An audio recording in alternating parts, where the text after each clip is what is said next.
حدیث کو روایت کرنے والے ہیں ابی ہریرہ رضی اللہ تعالیٰ عنہ،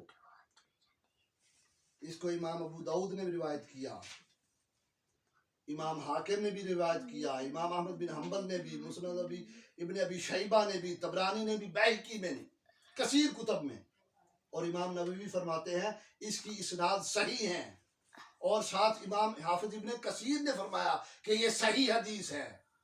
آقا علیہ الصلوۃ والسلام نے فرمایا، آقا علیہ الصلوۃ والسلام نے وَلَا تَجْعَلُوا قَبْرِي عِيدًا، لوگوں میری قبر کو عیدگاہ نہ بناؤ، یہ نہ سمجھنا کہ میں چلا گیا ہوں اور میرا مزار عید کی طرح ہو گیا ہے۔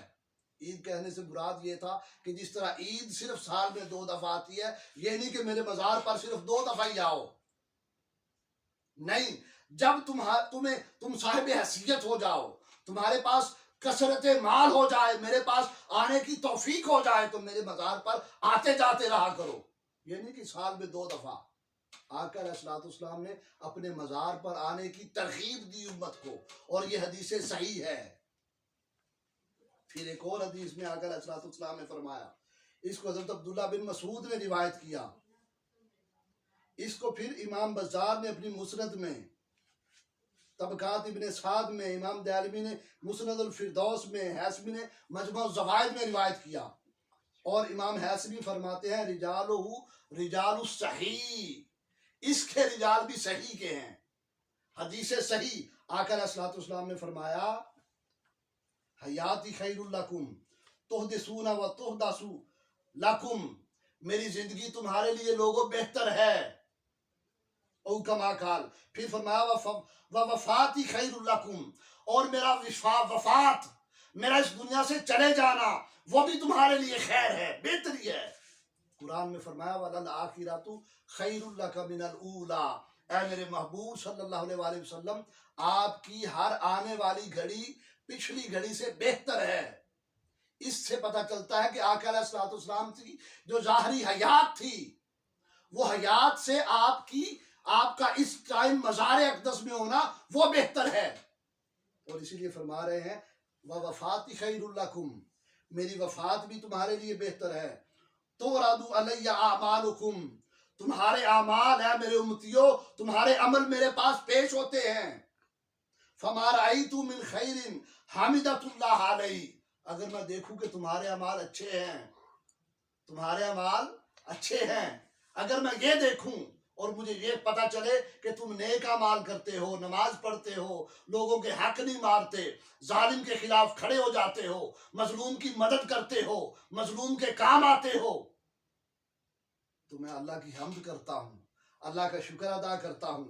آگے فرمایا وَمَا رَأَيْتُ مِن شَرٍ، اگر میں دیکھوں کہ تم غلط کام کرتے ہو، شر کرتے ہو، شر پھیلاتے ہو، پھر میں کیا کرتا ہوں استغفرت اللہ لکم، تمہارے لیے اللہ سے استغفار کرتا ہوں۔ یہ آقا علیہ الصلوۃ والسلام نے ارشاد فرمایا، یہ حدیث بھی صحیح۔ آگے حضرت زید بن اسلم رضی اللہ تعالیٰ عنہ وہ روایت کرتے ہیں، وہ روایت کرتے ہیں ان ابیہ ان عمر بن الخطاب رضی اللہ تعالیٰ عنہما انہ خرج یوما الی مسجد رسول اللہ صلی اللہ علیہ وسلم۔ اس حدیث کو امام ابن ماجہ نے بیان کیا، امام طبری نے، امام حاکم نے، طبرانی نے، کثیر کتب حدیث میں یہ حدیث آئی ہے، اور یہ حدیث امام حاکم نے فرمایا ھذا حدیث صحیح، یہ حدیث بھی صحیح۔ میں کوئی حدیث صحیح کے مرتبہ سے نیچے نہیں دے رہا کہ کوئی انکار نہ کر سکے بھی لو جی یہ تو کمزور حدیث دے دی۔ آقا وہ فرماتے ہیں کہ ایک دن میں، حضرت عمر الخطاب، میں ایک دن مسجد میں گیا فواجد معاذ بن جبل، کہ حضرت معاذ بن جبل حضور کے صحابی، ایمان عقیدہ صحابہ کرام سے لو، حضور کے صحابی رضی اللہ تعالیٰ عنہ، قائدان عند قبر النبی صلی اللہ علیہ وسلم یبکی، حضور کے مزار کے پاس بیٹھے تھے اور رو رہے تھے۔ وہ حضور کے مزار کے پاس کیا لینے جاتے تھے؟ آج کے لوگ تو اٹھے تو اٹھ کر کہہ دے تم تو شرک کر رہے ہو۔ شرک کا سودا تو لوگوں کے لیے اتنا سستا ہے کہ پتہ نہیں بنا کیا دیا انہوں نے۔ آقا علیہ الصلوۃ والسلام اپنی امت کو شرک سے پاک کرنے کی خوشخبری سنا گئے، اور آج ہاتھ بندہ اٹھتا ہے، کوئی عام تھوڑا سا گناہ بھی ہو جائے تو کہتے ہیں شرک ہو گیا معاذ اللہ استغفر اللہ۔ یہ صحابہ کرام حضور کے مزار پر کیا کرتے تھے؟ جا کر بیٹھے ہی نہیں معاذ بن جبل، فرمایا قبر جب کی رو رہے تھے، اب رو کر کچھ عرضی کر رہے ہوں گے نا، یا رسول اللہ یہ مدد کر دیں، یا رسول اللہ یہ کہہ دیں۔ یہ حدیث بھی صحیح۔ آگے پھر بڑی اہم حدیث، اس کو روایت کیا ہے حضرت عبداللہ بن مبارک رضی اللہ تعالیٰ عنہ نے، اور اس کو روایت کتاب امام احمد بن حنبل نے اپنی کتاب الزہد میں روایت کیا۔ وہ فرماتے ہیں کہ ان امرأۃ قالت لعائشہ، ایک عورت آئی حضرت ام المومنین حضرت عائشہ صدیقہ رضی اللہ تعالیٰ عنہ کے پاس، اور آ کر انہوں نے عرض کیا اکشف لی عن قبر رسول اللہ صلی اللہ علیہ وسلم، اے ام المومنین میرے لیے آقا علیہ الصلوۃ والسلام کی مزار پاک کا دروازہ تو کھول دیں۔ حضرت عائشہ صدیقہ فرماتی ہے فکاشفت لہا، میں نے کھول دیا۔ اب وہ عورت آئی خاتون، حضرت عائشہ صدیقہ سے عرض کی۔ حضرت عائشہ صدیقہ اگر کہتی کہ ایسا کوئی عقیدہ جو مشرکانہ ہوتا تو وہ فرماتی اے بی بی چلی جا، تو حضور کی قبر کے پاس کیا کرنے آئی ہے؟ یہ تو شرک ہو جائے گا، یہ تو بدعت ہو جائے گی معاذ اللہ استغفر اللہ۔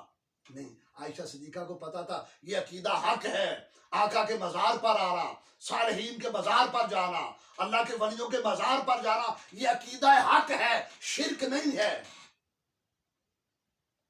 فکاشفت لہا، حضرت عائشہ صدیقہ نے اس عورت کے لیے دروازہ کھول دیا۔ کھولا تو کیا ہوا؟ فبکت، وہ حضور کے قبر انور کے پاس چلی گئی اور اس نے رونا شروع کر دیا، اور اتنا روتی رہی، اتنا رو کر کچھ اپنے گناہوں کی یا کسی وجہ سے کوئی دکھ حضور کو سناتی ہوگی، حضور کے فراق میں روتی ہوگی، حضور کی جدائی میں روتی ہوگی، کوئی پریشانی کوئی مصیبت کا حل آقا علیہ الصلوۃ والسلام کی بارگاہ میں عرضی کرتی ہوگی نا، اتنا روئی۔ حضرت عائشہ صدیقہ فرماتی ہیں حتی ماتت، حتیٰ کہ اس عورت کا روتے روتے وصال ہو گیا۔ پھر اگلی حدیث پاک، بڑی اہم حدیث پاک یہ جو دے رہا ہوں، اور یہ حدیث بھی صحیح ہے۔ اس کو امام احمد بن حنبل نے روایت کیا۔ امام احمد بن حنبل امام بخاری کے استاد ہیں۔ امام حاکم نے روایت کیا، امام طبرانی نے اپنی موجم الکبیر میں روایت کیا، موجم الاوسط میں روایت کیا، تاریخ مدینہ اور دمشق میں اس حدیث کو لائے، شفاء السقام میں امام حیثمی نے، امام ہندی نے کنز الایمان، کثیر کتب حدیث، اور حدیث صحیح۔ امام حاکم رضی اللہ تعالیٰ عنہ نے فرمایا ھذا حدیث صحیح الاسناد، اس حدیث کی بھی اسناد صحیح ہے۔ میں نے کہا میں کوئی کمزور حدیث نہیں دے رہا۔ اس کو روایت کرنے والے حضرت ابی صالح علیہ السلام ورضی اللہ تعالیٰ عنہ، اقبل مروان یوم فوجد رجلا وادعا وجہہ علی قبر، مروان مدینہ کا گورنر تھا، وہ ایک دفعہ مدینہ شریف میں آ کر گشت کر رہا تھا، تو اس نے ایک شخص کو دیکھا، کوئی شخص تھا فوجد رجلا، ایک شخص کو پایا وادعا وجہہ علی قبر، کہ وہ حضور کے قبر انور پر اپنا چہرہ رکھے ہوئے تھا۔ اب آج کے من گھڑت عقیدے والے دیکھتے تو وہ کہتے یہ تو سجدہ کر رہا ہے، اس نے تو شرک کر دیا، حد ہی پار کر دی معاذ اللہ۔ مروان نے یہ دیکھا کہ ایک شخص ہے وہ حضور کے مزار اقدس پر اپنا چہرہ مبارک رکھ کے لیٹا ہوا ہے، اس کو پتہ نہیں تھا کون ہے۔ فقال، اس نے کہا اتدری ما تصنع، اے فلاں شخص تو جانتا ہے کہ تو کیا کر رہا ہے؟ تجھے پتہ نہیں ہے؟ اس کو پتہ نہیں تھا۔ فاقبل علیہ فاذا ہوا ابو ایوب، جب اس نے مروان نے یہ کہا نا کہ اے بندے تو کون ہے، یہ کیا کر رہا ہے، اسے اس وقت تک پتہ نہیں تھا۔ پھر جب اس شخص نے سر اٹھایا اور اس کی طرف اپنا چہرہ کیا تو وہ حضور کے صحابی حضرت ابو ایوب انصاری تھے، تو مروان یہ دیکھ کر کانپ گیا۔ اس کے بعد پھر حضرت ابو ایوب انصاری نے کہا فقالا نعم، ہاں میں جانتا ہوں کہ میں کہاں آیا ہوں، میں کیا کر رہا ہوں، میں یہ جانتا ہوں۔ آگے لفظ بولے جئت رسول اللہ صلی اللہ علیہ وسلم، میں رسول پاک صلی اللہ علیہ وسلم کے پاس آیا ہوں، ولم آت الحجر، کسی پتھر کے پاس نہیں آیا، میں کس کے پاس آیا ہوں؟ رسول پاک کے پاس۔ کسی پتھر کے پاس نہیں آیا. وفی روایت ولل خدر، روشنی کے پاس آیا ہوں، کسی اندھیرے کے پاس نہیں آیا. اس کا مطلب ہے صحابہ کرام کا یہ عقیدہ تھا. وہ حضور کے قبر انور پر جاتے، جا کر اپنا سر جھکاتے، اپنا چہرہ حضور کی مزار اقدس پر رکھ دیتے اور کہتے میں پتھر کے پاس نہیں آیا. حضور پتھر کہنے سے مراد یہ تھا کہ حضور پتھر نہیں ہو گئے، یا معاذ اللہ حضور کا جسم اقدس سلامت یہ نہیں ہے کہ نہیں رہا. حضور میری حاجتیں سنتے ہیں، میری مراد سنتے ہیں، ہماری دستگیری فرماتے ہیں، ہمارے لیے غوثیت اللہ کے ساتھ اللہ سے ہمیں مدد لے کر دیتے ہیں. یہ مطلب تھا.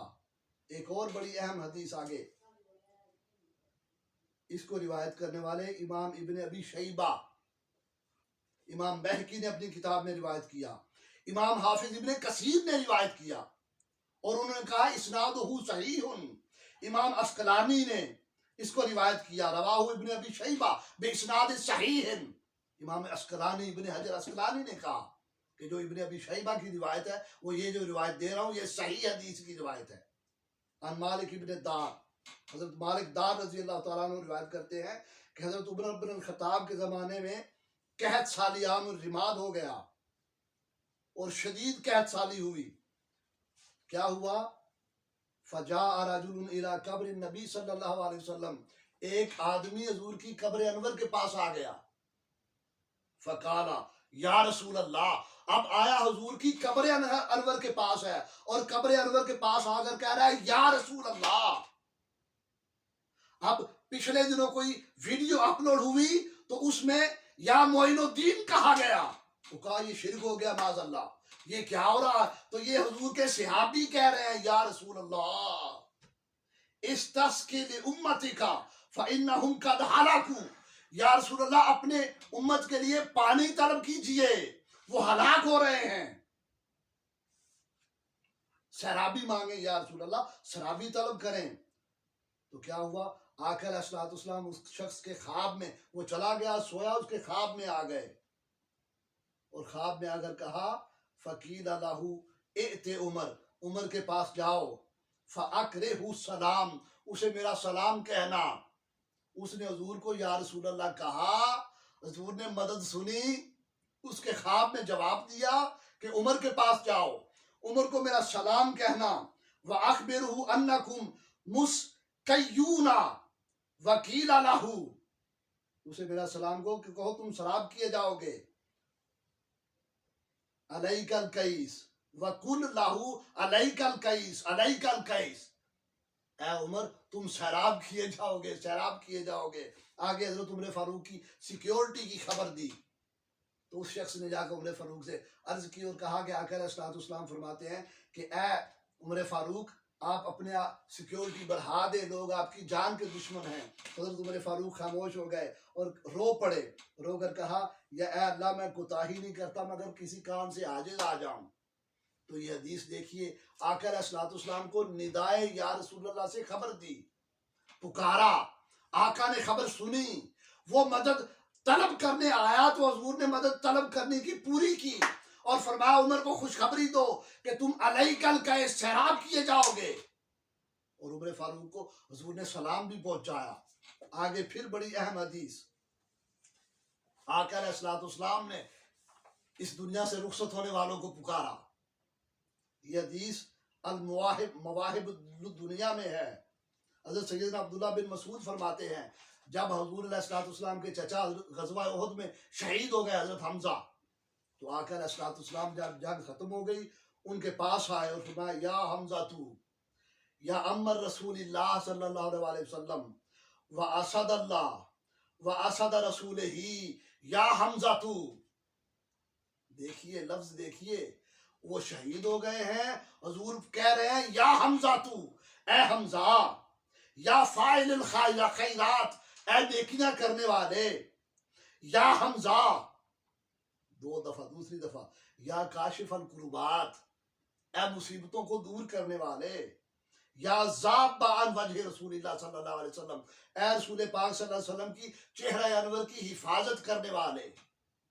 آقا علیہ الصلوۃ والسلام نے حضرت حمزہ کی شہادت کے بعد ندا سے خطاب کیا، پکارا یا حمزہ، یا حمزہ، یا فاعل الخیرات، یا اسد اللہ، یا کاشف الکربات، یہ آقا علیہ الصلوۃ والسلام کی سنت ہو گئی کہ وصال شدہ لوگوں کو پکارنا۔ یہ تو حضور نے اپنے چچا کو پکارا۔ آگے سنیے بخاری شریف کی حدیث پاک، صحیح البخاری۔ یہ ایسی بادوقیدگی کرنے والے بخاری کا بھی بڑا شور مچاتے ہیں۔ میرے شیخ فرماتے ہیں کہ بے عشق نبی جو بھی پڑھاتا ہے بخاری، آتا ہے بخار، ان کو بخاری نہیں آتی۔ امام بخاری اپنی کتاب میں حدیث لائے ہیں کہ جب غزوہ بدر ہو گیا، پہلی جنگ، تو اس جنگ میں جو کافر مارے گئے، آقا علیہ الصلوۃ والسلام ان کے پاس تشریف لائے، اور آقا علیہ الصلوۃ والسلام نے فرمایا فَإِنَّا قَدْ وَجَدْنَا مَا وَعَدَنَا رَبُّنَا حَقًّا، اے کافرو، ہم کے ساتھ، ہمارے ساتھ جو ہمارے رب نے وعدہ کیا تھا، ہم نے اس کو حق پا لیا۔ آگے فرمایا فَهَلْ وَجَدْتُمْ مَا وَعَدَ رَبُّكُمْ حَقًّا، اور کیا تمہارے ربوں نے، تمہارے معبودوں نے جن کو تم پوجتے ہو، بتوں کو، کیا تم نے بھی اس کو وعدے کو حق پا لیا؟ جب آقا علیہ الصلوۃ والسلام نے یہ کافروں کو خطاب فرمایا، کافروں کی لاشوں کو، عمر فاروق رضی اللہ تعالیٰ عنہ آئے، انہوں نے عرض کی یا رسول اللہ صلی اللہ علیہ وسلم، یہ تو دنیا سے چلے گئے ہیں، آپ ایسے جسموں کو خطاب فرما رہے ہیں جن میں روح نہیں رہی۔ تو آقا علیہ الصلوۃ والسلام نے صحابہ کو مخاطب کر کے فرمایا والذی نفس محمد بیدہ، اے میرے صحابہ کرام، اس اللہ کی قسم جس کے قبضہ قدرت میں میری جان ہے، قسم اٹھائی آقا علیہ الصلوۃ والسلام نے، ما انتم باسمع لما اقول منہم، اے میرے صحابہ، جو میں باتیں ان سے کر رہا ہوں یہ تم سے زیادہ سن رہے ہیں میری باتیں۔ امام بخاری، ان کی کتاب صحیح البخاری، کتاب المغازی، اب اس سے بڑھ کر اور کیا ثبوت ہو سکتا ہے؟